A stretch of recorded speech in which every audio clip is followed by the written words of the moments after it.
Ani, por cederme el espacio y al pastor Alexei por invitarme a compartir con ustedes hoy la palabra de Dios.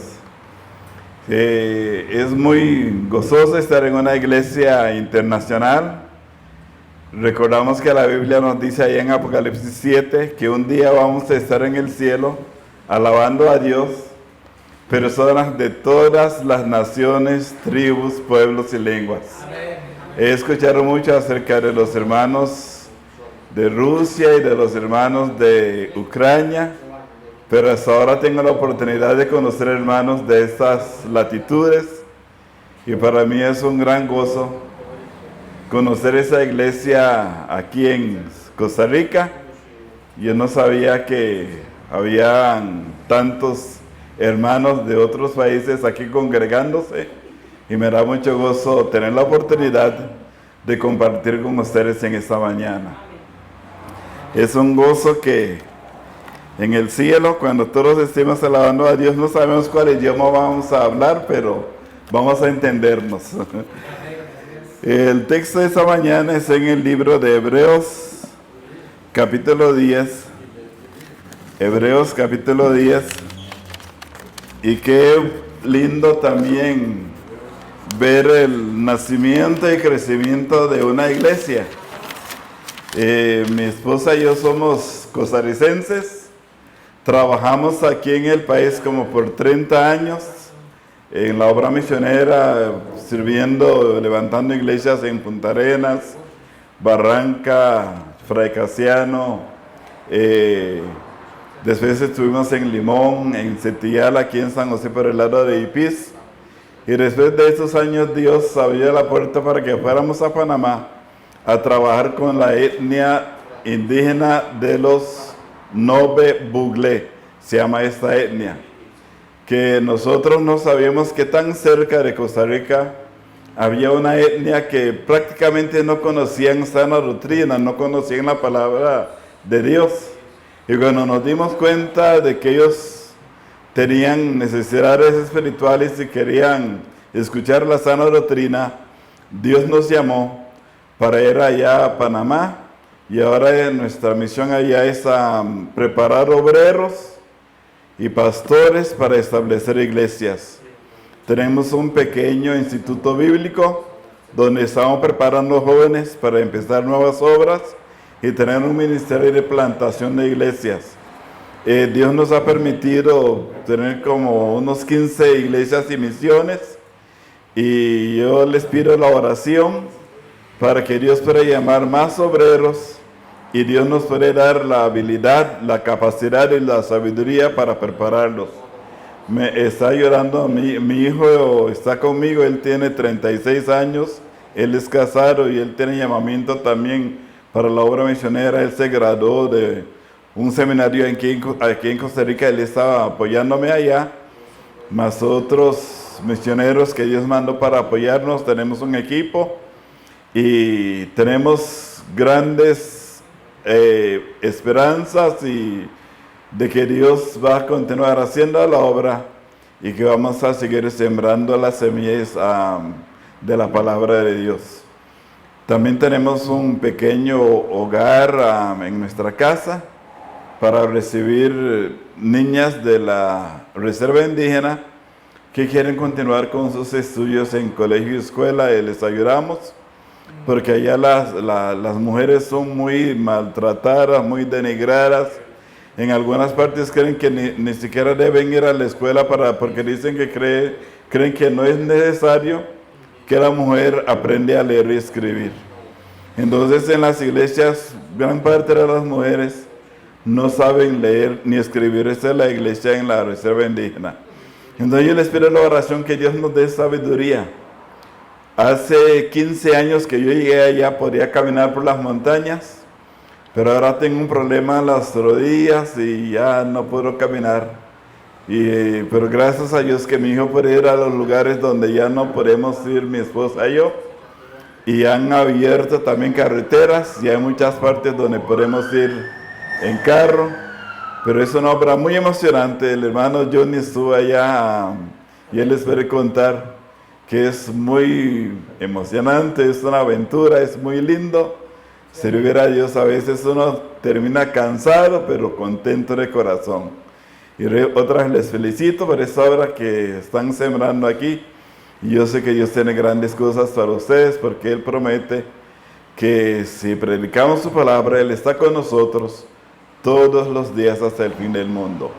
Ok, ahora vamos a nuestro texto, que está en el libro de Hebreos capítulo 10, versos 24 y 25. Dice: considerémonos unos a otros para estimularnos al amor y a las buenas obras, no dejando de congregarnos, como algunos tienen por costumbre, sino exhortándonos, y tanto más cuando veis que aquel día se acerca. Señor, gracias por su palabra, gracias por la Biblia, gracias por el Espíritu Santo que mora en nosotros, gracias porque Él es nuestro Maestro. Le pido que Él puede poner en su siervo las palabras que usted tiene para su pueblo en esta mañana, Señor. Bendiga su palabra y que sea de bendición a los oyentes, que sea de edificación. En el nombre de Jesucristo. Amén. Ok, aquí encontramos un texto bien conocido del Nuevo Testamento y nos dice que nos habla acerca de la iglesia. Tenemos que recordar que Jesús fundó la iglesia, Jesús estableció la iglesia.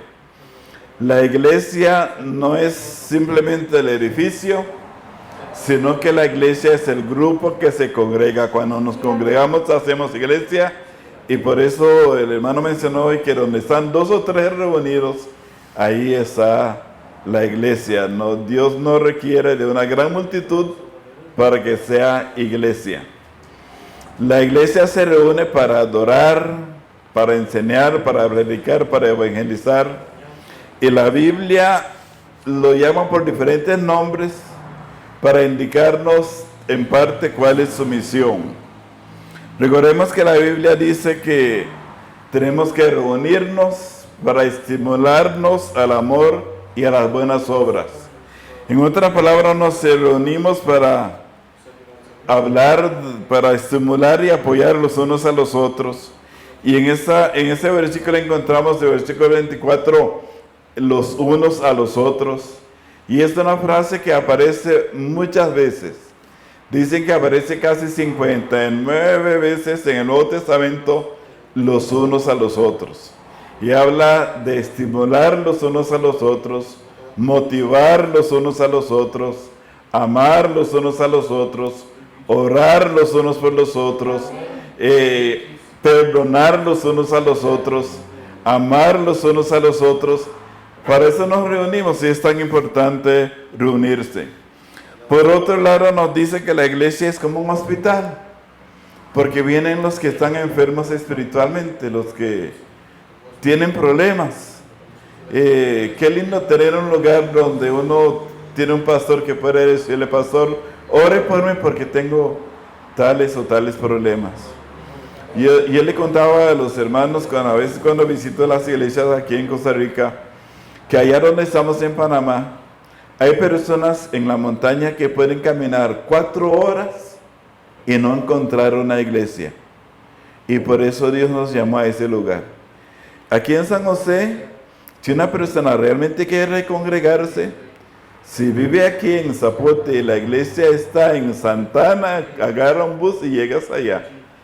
Pero en ese lugar donde yo estoy, hay escasez de iglesias. Entonces, si tenemos un lugar para congregarse, tenemos que dar gracias a Dios. La iglesia es muy, muy importante. Entonces, estamos para apoyar y animar los unos a los otros y hacer la obra de Dios juntos. Algunos símiles de la iglesia para que podamos entender cuál es su misión. Nos dice que es como un hospital, donde vienen los que están enfermos y angustiados espiritualmente y pueden encontrar alivio. Es como una escuela donde venimos a aprender la palabra de Dios. Es como un centro de restauración donde restauramos las almas que están quebrantadas por Satanás, las que están atormentadas por el enemigo. Y eso se encuentra mucho ahí en la reserva indígena. Ahí es donde más he visto las obras de las tinieblas del enemigo. Yo podré contarles de casos que nunca hemos visto en nuestra vida, de posesión demoníaco en esos lugares, y realmente uno tiene que hacer mucho ayuno y oración y predicarles la palabra de Dios, predicarles a Cristo para que puedan encontrar liberación. Uno tiene que lidiar con cosas que uno no aprendió en el seminario.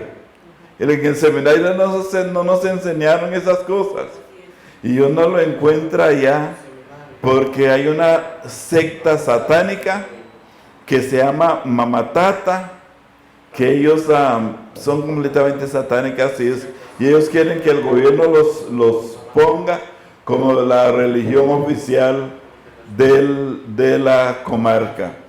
Entonces la iglesia es un lugar de restauración, de sanación espiritual. La iglesia es un cuerpo donde todos nosotros somos importantes, cada miembro del cuerpo es importante, cada miembro tiene una función. La iglesia es un lugar de refugio, la iglesia es un torre fuerte, la iglesia es casa de oración. Como dice el título aquí afuera también, la iglesia es casa del evangelio. Todo eso nos indica cuál es el trabajo de la iglesia. Continuando con el verso 25, nos dice, no dejando de congregarnos, como algunos tienen por costumbre, sino exhortándonos, y tanto más cuando veis que aquel día se acerca.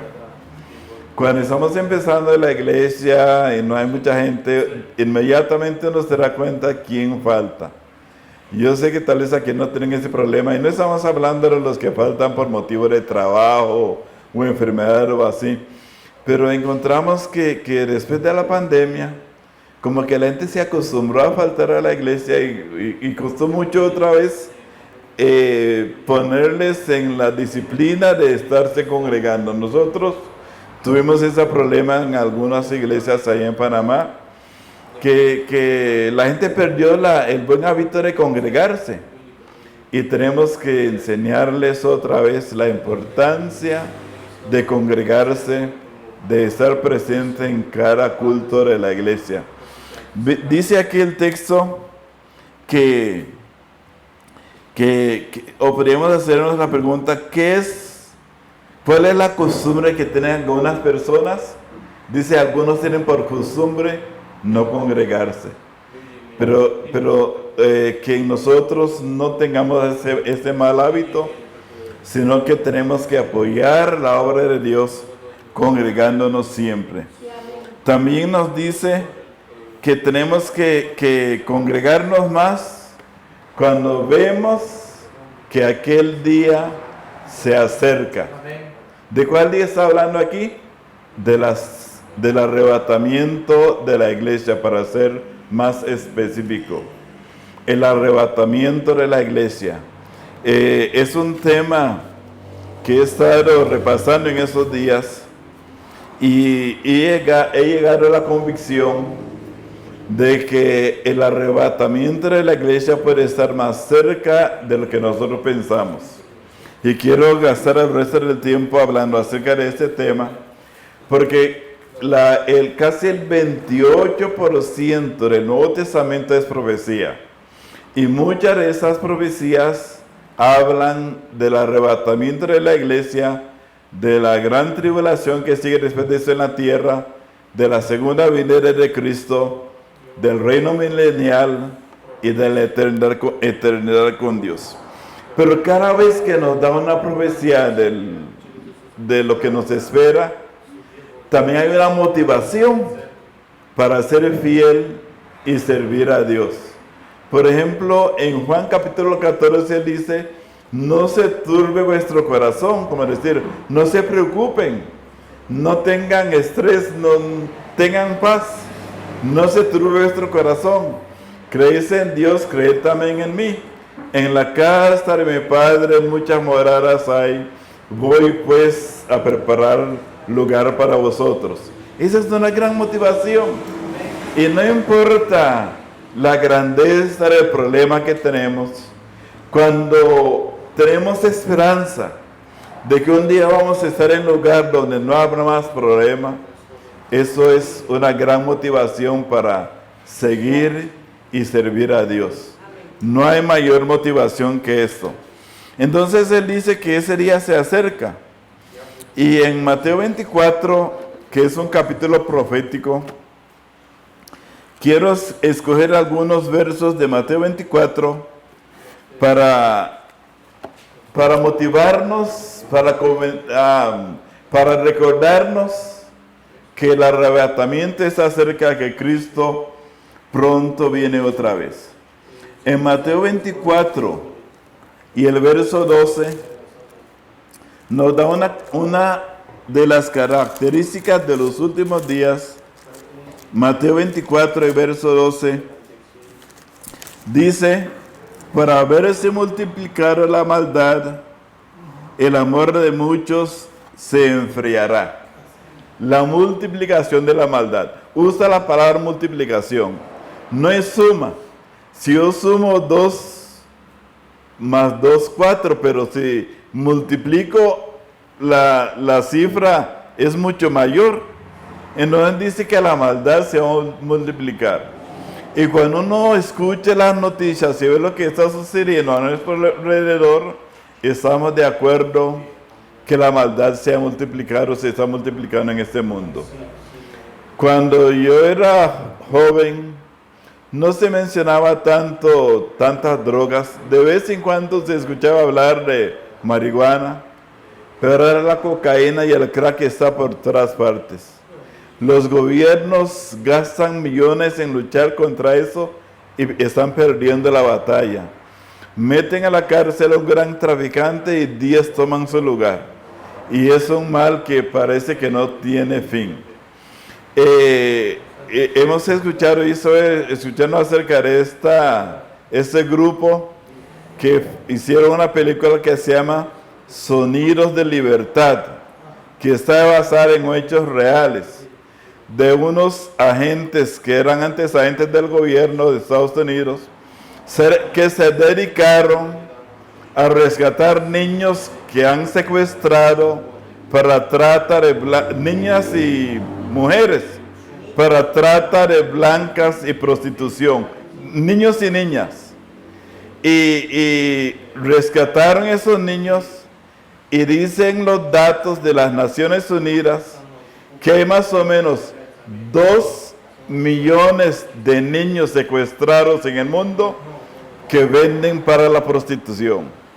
Y dicen que es un negocio que produce más que las drogas, porque dicen que usted vende un paquete de droga una vez, pero una niña o un niño los venden hasta 5 veces al día. Gracias, hermano.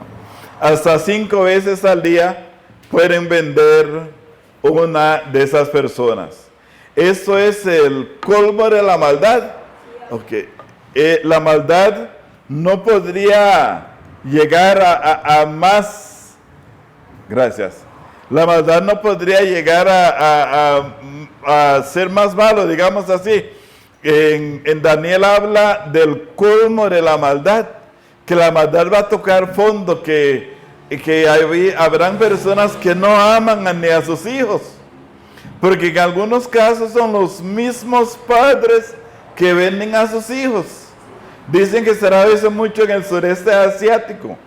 Y conozco de un caso en una isla aquí en Punta Arenas, donde cerca de la isla de Chira, que un hombre andaba vendiendo, el abuelo andaba vendiendo las 2 niñas. Entonces, hermanos, la maldad de llegar a su colmo. Cristo tiene que venir pronto. ¿Hasta dónde vamos a llegar? ¿Qué clase de mundo van a vivir nuestros hijos y nuestros nietos si Cristo tarda? Entonces, hermano, esa es una gran motivación para seguir firme, para ser fiel, seguir luchando, porque todo indica que el Señor está cerca. Eso es solamente para mencionar un caso. Luego continuamos aquí en Mateo 24 y nos dice que el día y la hora no lo sabemos. Mateo 24 y verso 36 dice, pero el día y la hora nadie sabe, ni aun los ángeles de los cielos, sino solo mi Padre. Pero aunque no sabemos si el día y la hora, Dios más o menos nos da ciertas indicaciones del tiempo. Y en cierta ocasión Jesús dijo, si los meteorólogos pueden ver el tiempo, saber cuándo va a ser sol, cuándo va a ser lluvia, nosotros como cristianos podemos ver las señales del tiempo y saber que Cristo está cerca. Por ejemplo, en el verso 34, el verso 32 en adelante, 32 en adelante dice, de la higuera aprender la parábola. Cuando ya su rama está tierna y brotan las hojas, sabéis que el verano está cerca. Así también vosotros, cuando veis todas estas cosas, conocéis que está cerca a las puertas. Se refiere al arrebatamiento de la iglesia. Dice que Él está cerca y presenta como ejemplo la higuera. La mayoría de los estudiosos de la Biblia están de acuerdo que la higuera es la nación de Israel. Para hacer una historia larga corta, recordemos que los israelitas, por pecar contra Dios, fueron esparcidos por todo el mundo por casi 2500 años. Habían judíos en todos los países del mundo. Sufrieron mucho durante la Segunda Guerra Mundial en los años 40, cuando Hitler mató a más de 6 millones de ellos, muchos en la cámara de gas. Entonces las naciones vieron la necesidad de que Israel tuviera su país. Y antes del 48 empezaron a regresar a su tierra, una tierra que era pantano y desierto que nadie quería. Y en 1948 obtuvieron su independencia de Inglaterra y se hicieron una nación. Dicen Isaías que llegaron a ser nación en un día. Ese es el nacimiento de la higuera. Esa es la higuera brotando, la nación de Israel. Y dice que cuando Israel brota, cuando Israel llega a ser nación otra vez, que ya estamos en la generación de la segunda venida de Cristo. Dice que no pasará una generación hasta que todo eso acontezca. No sabemos exactamente cuánto dura una generación, pero es muy interesante esta afirmación de Jesucristo. Podría ser que estemos en la última generación. Y dice la Biblia que tenemos que poner nuestros ojos en Israel, que es la señal que Dios puso para darnos a entender que Él pronto viene otra vez. Dice que ellos iban a sanear el desierto y los pantanos o humedales y las iban a poner a cultivar. Y a Israel hoy día exporta un montón de productos a Europa, cosechando de tierras que antes eran inútiles. Israel tiene 100 millones, está rodeado por 100 millones de árabes que son sus enemigos, que en 70 años de independencia han hecho 8 guerras contra Israel. E Israel ha ganado las 8 guerras. Israel es un país ya desarrollado. En cambio, los países de Palestina y los de Líbano, los de Siria que lo rodea, que luchan contra Israel, son países subdesarrollados. Israel tiene un ejército tan poderoso que leí en esta semana que están vendiendo armas a Alemania, imagínense. Israel vendiendo su sistema de escudo de protección contra misiles a Alemania por muchos billones de dólares. Imagínense. Israel está entre los 10 países más desarrollados del mundo. Los judíos han ganado, ¿sabe cuántos premios Nobel? Los judíos han ganado más de 170 premios Nobel. Y todo eso es señal, hermanos. Estaban esparcidos por el mundo por 2000 años, más de 2000 años. Y conservaron su idioma. El hebreo es el idioma oficial de Israel. Si un tico se va para los Estados Unidos después de 2-3 años, ya no habla español, ¿verdad? Ya pierde su idioma natal. Pero Israel, después de más de 2000 años esparcidos por el mundo, no perdieron su idioma. Se llama el milagro de Israel. Es una nación milagro. Y cualquier persona que no cree en Dios, analiza la situación y la historia de Israel y no puede negar a Dios, que es el pueblo escogido por Dios. Y aunque espiritualmente están lejos de Dios porque no creen en el Mesías, pero como nación, Dios los protege en cierta manera. Y después del arrebatamiento, durante la gran tribulación, muchos de ellos se van a convertir al Señor. Dice la Biblia que Dios va a enviar 144,000 judíos a predicar. Después va a enviar a 2 testigos. Después va a enviar un ángel con el evangelio eterno. Y en ese entonces ya van a creer muchos de ellos en el Mesías. Pero hermanos, estudian el tema, léanlo. Es un tema muy importante, muy bonito, para convencer a los que dudan de la palabra, a los que son medio ateos. Y he usado estas historias y profecías de Israel para dejar callar a muchas personas que niegan que la Biblia es la palabra de Dios.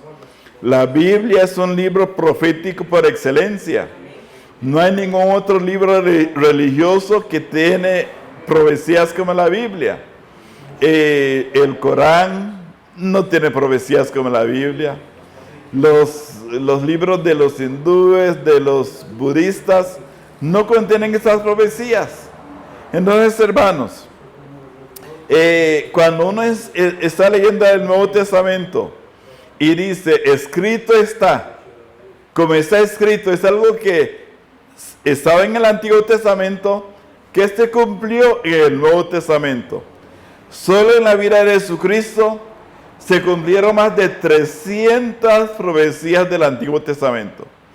Y para convencer, por ejemplo, a un judío que Jesús es el Salvador, uno no puede usar el Nuevo Testamento, porque ellos no creen en el Nuevo Testamento.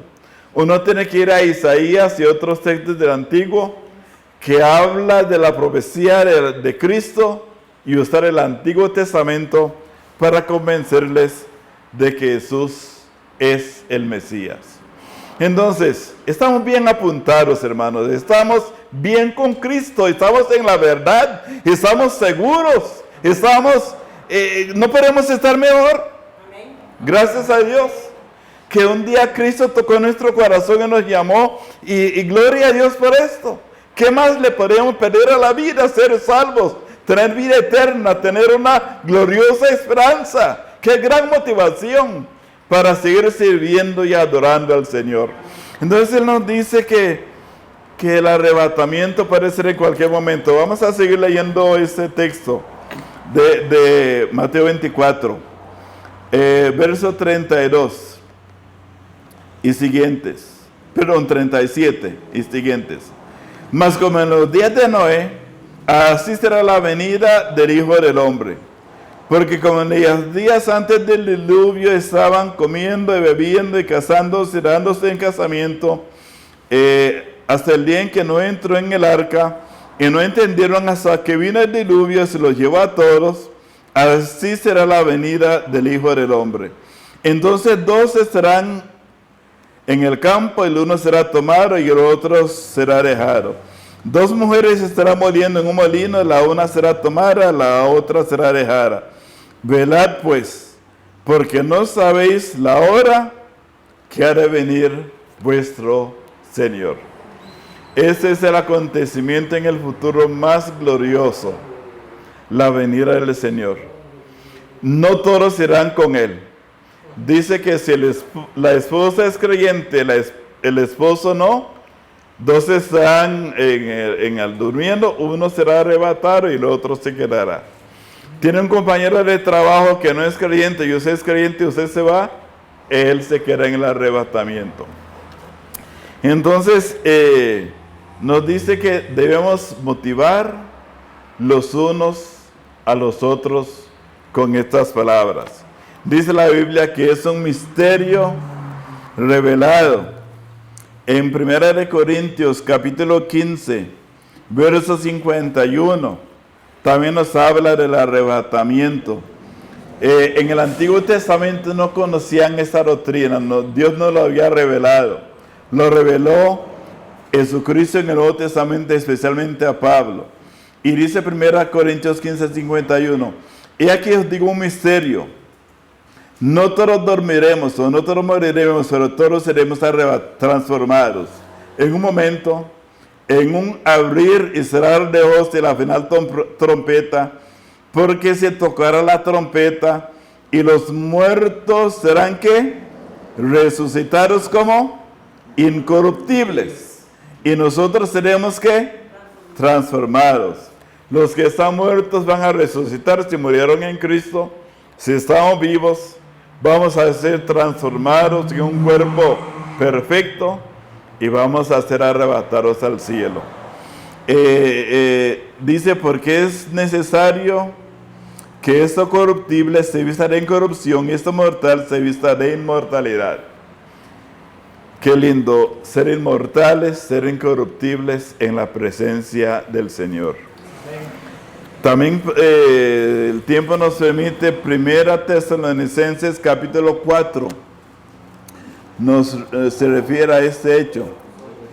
1 Tesalonicenses capítulo 4.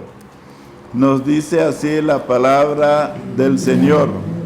Y empezando en el verso 13. 1 Tesalonicenses 4:13. Nos dice así acerca de la venida del Señor y termina diciendo que podemos motivarnos los unos a los otros con estas palabras. Son palabras de mucha motivación, palabras que nos animan a estar firmes, que nos animan a seguir adelante y no volvernos atrás, que nos anima a ser fieles en congregarnos. Dice así: tampoco queremos, hermanos, que ignoréis acerca de los que duermen, para que no os entristezcáis como los otros que no tienen esperanza. Porque si creemos que Jesús murió y resucitó, así también traerá Dios con Jesús a los que durmieron en él.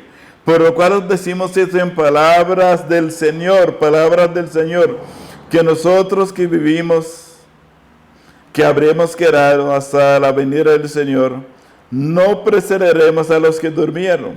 Porque el Señor mismo, con voz de mando, con voz de arcángel, con trompeta de Dios, descenderá del cielo, y los muertos en Cristo resucitarán primero. Luego nosotros, los que vivimos, seremos, los que hayamos quedado, seremos transformados y arrebatados juntamente con ellos en las nubes para recibir al Señor en el aire, y así estaremos siempre con el Señor. Por tanto, alentaos los unos a los otros con estas palabras. Cada vez que usted tiene problemas, cada vez que usted tiene angustia, cada vez que le cometen una injusticia, estamos en un mundo malo e injusto. Cada vez que le hacen una maldad, piensa en esas palabras. Un día vamos a estar con el Señor y dice, alentaos los unos a los otros. Un día cuando no habrá más muerte, no habrá más tribulación, no habrá más dolor. Ya yo no estaré mal de las rodillas. Ya no tendré que estar luchando para hacer una dieta para bajar de peso que nunca me resulta. Podríamos, qué lindo, en el cielo podemos comer cualquier cosa y no engordarnos allá arriba en el cielo. Qué rico que es comer, ¿verdad, hermano? Qué lindo que debe ser el cielo. Por nuestra imaginación no puede pasar ni la quinta parte de lo que es la vida, lo que es estar con el Señor. Así que, hermanos, puede ser que estemos en la última generación, que Cristo puede volver en cualquier momento. Dice en Daniel que la ciencia aumentará. Y ya vemos que están hablando hoy de la inteligencia artificial, que no saben hasta dónde van a llegar con eso. Hablan de un programa que se llama ChatGPT, ya inventaron la 4, van con la 5, y dicen que crearon un robot. Estuve leyendo eso ayer. Los chinos están por sacar ese robot, que puede pilotear un avión. Y ese robot puede memorizar todas las cartas de navegación del mundo. Y ese robot puede pilotear cualquier avión. A veces dicen que cuando la compañía aérea compra un avión más moderno, los pilotos tienen que hacer un largo curso para saber manejar el avión más moderno, más avanzado. Pero ese robot está programado para pilotear cualquier avión. Es increíble. Están haciendo otro que dice que en menos de 2 años lo van a sacar, que hace todos los trabajos en el hogar. Pero como todo adelanto científico se puede usar para lo malo y para lo bueno. Y la mayoría de los científicos serios tienen miedo de este nuevo avance científico, porque hay mucha gente mala que lo puede usar para lo malo. Esa inteligencia artificial, dicen que hasta pueden crear una fórmula de veneno, de guerra bacteriológica, o para matar a millones de personas. Entonces eso cae en manos de terroristas, imagínense, de gente loca, políticos locos. Cristo tiene que venir pronto. Yo no veo cómo este mundo va a sobrevivir. Entonces, y así podremos seguir hablando de muchas cosas que uno está viendo en el mundo. En el campo religioso, porque después de que Cristo lleva a la iglesia, se va a manifestar el anticristo. Y ya está la tecnología para que el anticristo controla la población mundial. Un ejemplo fue, por ejemplo, de esa pandemia pasada. ¿Quién prácticamente daba las órdenes sobre cómo se debían de manejar los países? La Organización Mundial de la Salud decía, cierran, los países tienen que cerrar. Decía, cualquier ordenanza que daba la Organización Mundial de la Salud, y fue tan fácil, porque la gente estaba asustada, los gobiernos asustados, todo el mundo hacía caso al Organismo Mundial de la Salud. Y ya está el plan para tener una sola moneda mundial, lo que llaman una criptomoneda. Y con ese el anticristo podrá controlar quién compra y quién vende. Ya está, ya lo están, hay un plan para tener esa criptomoneda mundial. Ese es el plan para una religión mundial. Este Papa que está actualmente, él está apoyando fuertemente la idea de religión mundial, y él ha tenido reuniones con los musulmanes, con los hindúes, con un montón de líderes de diferentes religiones, porque ese Papa dice que para ser salvo no hace falta creer en Cristo. Usted solamente tiene que ser sincero y ser bueno en lo que está haciendo, y Dios va a entender.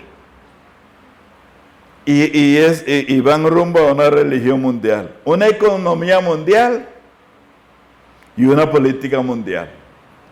El mundo va a llegar a un caos tan grande que van a tener que decir, vamos a unirnos y elegir un hombre para gobernar el mundo. Porque hay crisis de líderes en casi todos los países del mundo. Los líderes están fallando, y eso va a dar lugar al anticristo.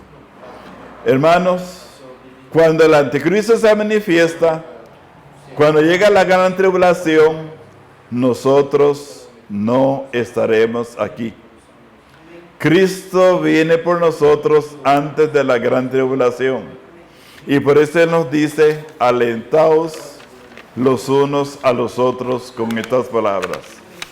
Pero podría ser que el anticristo ya nació y está en algún lugar del mundo ya. Podría ser. Uno no sabe, pero podría ser.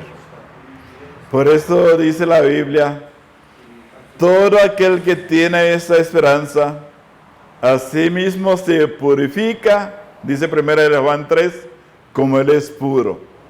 Si tenemos la esperanza de que somos hijos de Dios, dice, ahora somos hijos de Dios. Y aún no se ha manifestado lo que hemos de ser.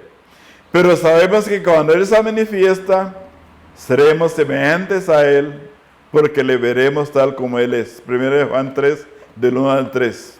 Y dice, todo aquel que tiene esta esperanza, a sí mismo se purifica, así como Él es puro. Yo quiero que cuando Cristo venga me encuentre fiel. Yo sé que no voy a perder la salvación si comete algún pecado, porque Él me ha salvado por gracia. Pero qué vergüenza si Él no se encuentra en la infidelidad, en la frialdad. Yo quiero que Él me encuentre fiel, porque eso depende de nuestras recompensas en el tribunal de Cristo. Y para concluir, las palabras del apóstol Pablo: estar firmes y constantes, creciendo en la obra del Señor siempre, sabiendo que vuestro trabajo en el Señor no es en vano. 1 Corintios 15, 58. Somos salvos por gracia.